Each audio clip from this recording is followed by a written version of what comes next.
Bienvenue sur 3 minutes avec. Pour s'informer sur les Français et le droit au référendum, notre chaîne YouTube qui invite ce soir Antoine Fournier. Antoine Fournier, bonsoir. Bonsoir Christophe. Antoine Fournier, vous êtes consultant en entreprise, résident en Suisse, créateur, animateur du site Aux Armes Citoyens et qui promeut le RIC, le référendum d'initiative citoyenne, revendication d'ailleurs née sur les ronds-points lors des mouvements des Gilets jaunes. Alors, le principe de cette émission est simple, une seule question, et votre réponse en 3 minutes, mais nous ne décomptons pas les secondes. D'accord. Les Français n'ont plus voté pour un référendum depuis 2005. 88% des Français pourtant en réclament l'organisation plus fréquente. C'est un sondage de la Tribune du Dimanche, IFOP. Quelle est leur demande de référendum? Est-ce que ce sondage vous surprend? Sur quel sujet? Et est-ce selon vous un remède à la crise de confiance en France? Oui, alors effectivement, ça me surprend pas, parce que je fais partie certainement des sondés, parce que en fait, moi, ma démarche est partie d'une prise de conscience finalement, de se dire: «Bon, qu'est-ce que c'est que la citoyenneté?» Quand on voit les gouvernements qui se succèdent et qui effectivement promettent des tas de choses, on voit les gens qui se désintéressent de la politique, on a envie de revenir aux fondamentaux, si vous voulez. Et c'est ce qui s'est passé chez moi. J'ai eu besoin de redéfinir ce que c'était que la citoyenneté, ce que ça veut dire. Pour moi, je vais être très clair, la citoyenneté, c'est une question de pouvoir et une question de liberté. C'est pas une question de devoir citoyen, c'est pas une question de conformisme, on trie ses déchets, mais c'est pas une question de citoyenneté, c'est une question d'être un être humain. Simplement, on est être humain dans une société, on trie ses déchets, on s'occupe des jeunes de la cité, on fait des choses pour ses voisins. Ça, c'est être un être humain simplement. La citoyenneté, c'est au-delà. Et donc cette prise de conscience-là, je pense qu'elle est partagée par tous les Français. Petit à petit, ils se rendent compte qu'il y a quelque chose qui manque dans notre pays, dans notre, démocratie. Alors ça, c'est l'idée maîtresse de ce que je suis en train de faire. Hem, Être citoyen, la citoyenneté, être citoyen, c'est un groupe, si vous voulez.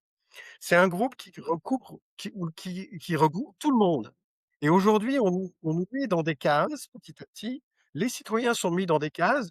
On leur demande de se replier sur des identités de genre, des identités de religion, de couleur de peau, de je ne sais. Il y a un groupe qui s'appelle le groupe des citoyens et le groupe des citoyens dispose d'institutions, dispose d'un gouvernement, dispose d'assemblées, il dispose d'une justice, d'une police, il dispose d'une armée. Tout ça, c'est des choses qui permettent de faire quelque chose. Et à la place de tout ça, on nous demande de nous indigner. Vous voyez ce petit livre «Indignez-vous». À mon avis, c'était parti d'une très bonne, intention, mais c'est particulièrement, corrosif finalement. Au lieu d'agir, on s'indigne. Derrière l'indignation, on transforme une colère en impuissance et donc en haine. La colère, c'est quelque chose de positif qui doit se transformer en enthousiasme. Et moi, je trouve l'enthousiasme dans l'idée de dire: «Écoutez les gars, on peut faire quelque chose, on peut se poser des questions». Et donc voilà pourquoi j'ai créé ausarmescitoyens.fr. Et donc c'est un site qui se présente sous le forme d'un média social, hein, donc vous avez à peu près les mêmes fonctionnalités et sur X ou peut-être Facebook, c'est plutôt orienté vers X. Mais qui est orienté, qui est donc déjà français, francophone, 100, et donc souverain, et qui est orienté autour des référendums. Et j'avais des référendums à publier, j'ai cherché, j'ai pas trouvé, et donc je me suis créé la plateforme et en utilisant l'intelligence artificielle parce qu'aujourd'hui, ça se passe comme ça, et donc profiter de mes compétences aussi pour développer des choses et donc me donner les moyens de faire des choses.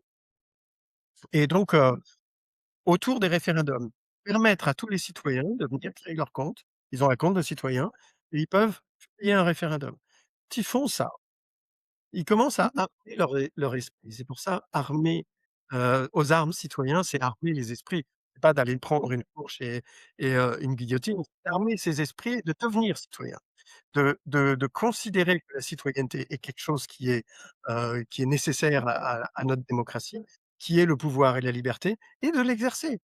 Il s'agit pas de reprendre le pouvoir, il s'agit juste de l'exercer. et de commencer à dire ce qu'on pense. Et le citoyen, il passe d'un citoyen un peu endormi à un citoyen éveillé, parce qu'il s'intéresse aux référendums qui sont publiés par les autres. Il va lui-même poster des référendums, il va dire: «Moi, j'ai une idée», et quand il va vouloir la développer, et donc il rentre dans un débat constructif. Il va prendre les critiques comme étant des choses constructives pour faire évoluer son idée, éventuellement arriver à un moment où il va écrire une loi. C'est bête, mais écrire une loi, c'est pas compliqué. Article 1er, article 3e, on déroule. Alors, au début, c'est un peu maladroit, on se fait corriger, on discute, et là, le trajet du citoyen vient vers le fait d'être légitime, et au bout d'un moment, on va se dire: «Oui, mais ça, c'est parce que dans la constitution, ah bah, il va dire: «Ma constitution, il faut changer tel article de la constitution», et il devient citoyen constituant. Oui, et c'est simplement quelque chose par intérêt. On petit à petit, on se dit: «Et pourquoi pas et pourquoi pas?» Et on arrive de citoyen, un peu, blasé même, ou désespéré, en citoyen constituant. Et vous réfléchissez un petit peu à ce que c'est que la constitution. J'imagine que vous avez beaucoup réfléchi à ça. La constitution, c'est un texte citoyen. C'est pas un texte juridique. Besoin de juristes, pour le comprendre et pour l'écrire. C'est petit comme ça, il suffit de le commander à l'Assemblée nationale. Ça coûte 5 €, on peut le recevoir dans sa boîte aux lettres, le lire et se dire: «Mais ça c'est un texte citoyen». Moi, je ne suis qu'un citoyen qui a un petit bac+2, et qui a juste un cerveau un peu bien fait, qui se pose des questions et qui découvre tout ça. Et j'ai mis ces 10 dernières années à découvrir et à vouloir aller plus loin là-dedans. Et donc j'ai armé mon esprit. Tous les citoyens doivent pouvoir armer leur esprit, et plus on aura des citoyens qui sont armés de ce point de vue-là, moins on aura de débats stériles, idiots, tels qu'on les voit sur les chaînes de télévision, et plus on aura des vrais débats de fond, de savoir: «Mais qui sommes-nous? Qu'est-ce que nous faisons ensemble?» Et c'est un petit peu ça, l'idée de Aux armes citoyens.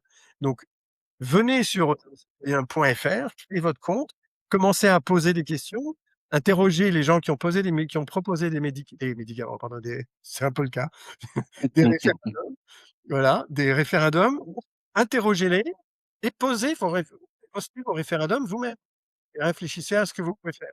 C'est tout ce que j'espère de mes concitoyens, c'est que tous ensemble, on se dise: «Beh, ça nous appartient, on peut peut-être en faire quelque chose de positif», et finalement retrouver ce qui fait une nation et ce qui fait une république. Voilà, Eh bien, merci, c'était très clair. Aux armes citoyens, voilà, point .fr. ce sera évidemment, bien sûr, une découverte pour nos auditeurs qui nous écoutent. Je vous remercie, Antoine Fournier. Je vous invite bien sûr à suivre, les autres intervenants qui assisteront à cette chaîne, Les Français et le droit au référendum. Mmh mh. Si cela vous a intéressé, n'oubliez pas de liker, de commenter et de partager. À bientôt. À bientôt, merci.